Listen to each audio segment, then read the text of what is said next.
and taking custody of me. And we moved into a roach-infested apartment in one of the most dangerous ghettos in America, located in Anacostia, DC. While there, I witnessed junkies overdosing, Black women and Black men shooting and stabbing each other, pimps physically abusing their women, along with women being sexually assaulted, and constant fights every day. Every now and then, while playing hide and seek with my friends, we would come across a dead body. But as a little girl, there were two things I had to do to stay alive in the hood. One, avoid predatory men who pursued young girls like me at the time to either trick us out or to just flat out rape us. And two, to survive the constant beatings of my mother. Saying that my mother beat me was just putting it lightly. She tortured me, and I'll spare you the details because I doubt seriously that you as an adult would survive what I did as a child. At the age of 11, I couldn't take it anymore and I ran away. And my father took custody of me, and that's when my life changed for the better. I was the first child on my father's side to attend college. On that day that I left for college, my father looked me in my eyes and said, "Keep your head in them books and your goddamn legs closed. If you get pregnant, you are no longer welcome back into my house and you'll be dead to me." Everything was going great until the spring of my sophomore year. I was dating a guy and we were very sexually active, but we used condoms and we was very careful. On one day while having intercourse, the condom broke and I freaked out. I called a local clinic and they told me to come back in 30 days to take a pregnancy test. On the 30th day, I went into the clinic to get a pregnancy test. However, this was not a Planned Parenthood clinic. This was a clinic funded by a Christian organization to convince Black women to avoid abortions. After giving the woman the cup of my urine, I was placed into a small room with a TV and a VCR and was told to watch a VHS tape called The Silent Scream, which was a pro-life propaganda piece that would pull the heartstrings of women, making them feel guilty about wanting to have an abortion. When the tape was over, the counselor came into my room with a box of Kleenex tissue, and she was shocked to see that my face was just as dry as was then before I even entered the room. While sitting there at the desk, she said that she had my test results back. And she said, "Now, before I share your test results, I want you to know, after watching that video, knowing that the test could come back positive and you could be pregnant. Do you still want to kill your baby? Do you want to go to hell? Do you want your baby to go to heaven while you meet the devil?" I looked that white woman in her eyes and I said, "Lady, I'd rather go to hell than to live on earth as a poor Black woman." She got up, got my test results, and I wasn't pregnant. But I want you all to know that if I was pregnant, I would not hesitate to get an abortion. So I want to ask my opponents, instead of going for banning abortions, how about you do the following first?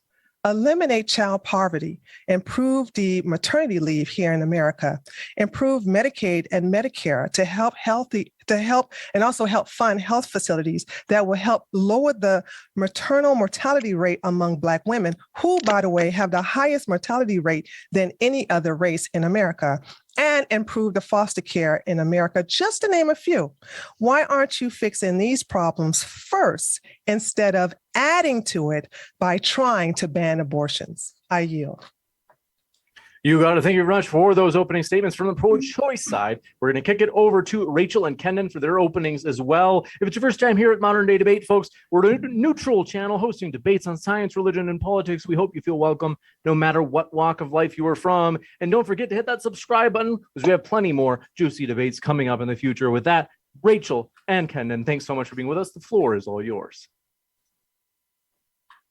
Do you want to go for it, Rachel? Sure, I'll go for it. Tree gave a really compelling personal anecdote there. And I think that what she proved is that even children who are born in the worst of circumstances can make a really fantastic life for themselves, and that they're valuable and their life has meaning, and they can grow up to affect the world in a really wonderful and positive way, just like she has. I'm not going to take that angle on this. I'm going to kind of stick to a more logical, rational type of argumentation here. Which is to say that if you look at it historically, abortion was something that 100 years ago, when it was first legalized in the USSR, was supposed to be temporary. It was considered a stopgap measure until birth control would be legal and widely available, and then it was generally believed that abortion would be safe, legal, and rare. If you're my age, I'm 41 years old, you might remember the propaganda of the 80s and 90s was that abortion was a necessary evil, and the phrase was safe, legal, and rare. We're 100 years into birth control being legal. It's widely available, super cheap and or free for almost anyone. You can walk into a clinic and get birth control, usually for free. You can get condoms for free from health centers all over the place. You can get a prescription from Medicaid and get a $4 a month prescription for abortion or for birth control pills. We have 18 plus well-tested forms of birth control, yet abortion is still extremely popular. It hasn't gone away. It hasn't become safe, legal, and rare. In fact, now the argument is people want absolutely no limitations on it whatsoever.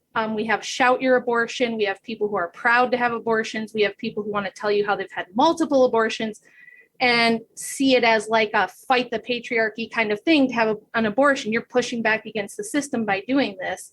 The problem with that is that it does not fight back against the system. It doesn't push back against anything. It's actually very conducive to the system. If you have a problem with things like that, abortion actually is a eugenics industry at this point. In the USSR, when they made abortions free in state hospitals without any restrictions between 1920 and 1935, it got so bad that they got to the point where Stalin, when he took power, had to make abortion illegal again because you had 3 abortions for every 1 live birth in Russia, and the birth rate plummeted. And this was after they'd already been through World War I and a famine, and it was clear that they were not going to survive as a nation unless they did something to stop abortion. We could easily end up in that situation again if we do what the far left wants or what abortion advocates want, which is it's a woman's choice up until the baby is born. So I don't think there's any historical evidence that abortion is helpful. I don't think there's an argument that it helps babies. This argument that, your life isn't worth something if you're going to be poor or have a really rough time of it. Believe me, we have a lot of sympathy for those situations. I was in situations like that myself.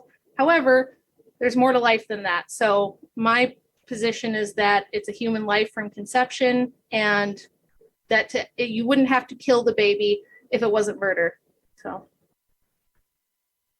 We'll kick it over to Kendon as well. Hello, everyone. Yes, I'm Kendon Farr.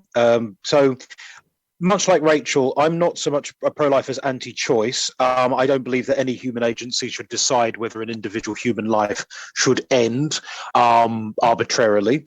I've noticed as well, whenever we talk about this issue, or whenever one talks about this issue, a lot of the terms that we use are euphemistic. The word abortion is actually the wrong word. Abortion is another word for miscarriage. What we're actually describing is a termination, which is more honest because we're terminating a life before it's truly emerged from the womb and flourished.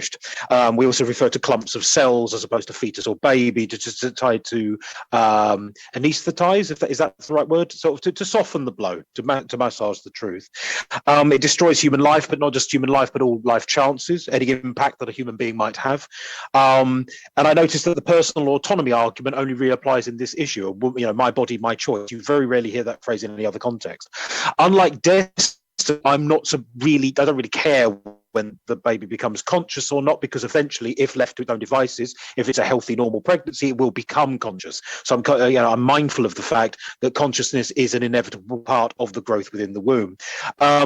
It appears to me that the pro-choice advocacy is mainly economic rather than moral. Abortion is seen as the cheaper option, and this is where I want to tap into what Tree was saying earlier. Now, Tree's obviously given us a harrowing story, and I have genuine sympathy for her, and she's obviously come up hard, and I respect that. She talked about how, instead of banning abortions, why don't we improve the welfare system and healthcare provision for women and things like that?